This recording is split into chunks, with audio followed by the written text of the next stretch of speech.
He noticed during the transaction that the buyer assembled the gun faster than he, a professional agent. What was even more surprising was that after Jack messed up the aiming parameters of the sniper scope, the buyer still hit the bullseye 100 meters away.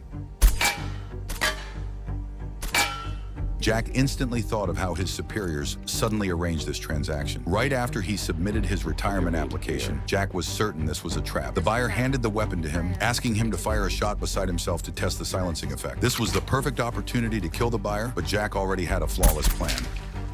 The buyer was very satisfied with the weapon and was about to pay when Jack suddenly suggested that the accessories needed improvement. The buyer gave him a 3-day deadline. After leaving the transaction location, Jack deliberately damaged his own car. Subsequently, he went to an auto repair shop. While the boss was focused on repairing the car, he quietly collected parts. Upon returning home, he immediately began disassembling those parts. He placed metal washers on the workbench, hammering repeatedly to get the desired shape. He was going to use these scraps to carefully replicate a realistic fake weapon. Next, he cut the steel pipe into 12 sections, slipped on a custom-made shell, and a perfect counterfeit silencer was born. To match this silencer, he specially bought a second-hand gun from the black market. After completely disassembling and reassembling it, he made slight adjustments to every part. The most crucial step, Jack used a file to flatten the bullet warheads, drilled holes in them, and injected a few drops of mercury. Even if this custom bullet didn't hit a vital spot, the mercury toxin could kill instantly. 3 days later, the transaction proceeded as scheduled. When Jack handed the custom bullets to the buyer, the other party suddenly requested to inspect the goods again and then went to the bathroom. This made Jack extremely nervous. He noticed that the waiters in the restaurant hurriedly hid in the back kitchen and the entire hall suddenly became empty. This was like an elaborate trap. So when the buyer reappeared, Jack quickly tucked the hidden gun into his pocket. He no longer concealed his vigilance. Fortunately, the transaction was completed smoothly. Looking at the stack of cash in his hand, Jack wondered if he was overthinking. That night, as Jack was considering whether to confess the truth to the buyer, he found that he was being followed. He hid in the shadow of the street corner, quietly circled behind the follower, preparing to pull the trigger. A sudden passing motorcycle disrupted the plan, allowing the killer to narrowly escape. This accident made Jack completely convinced that his superiors wanted to get rid of him. So early the next morning, as he packed his luggage to take his wife away, the crosshair of a sniper rifle was already aimed at his head.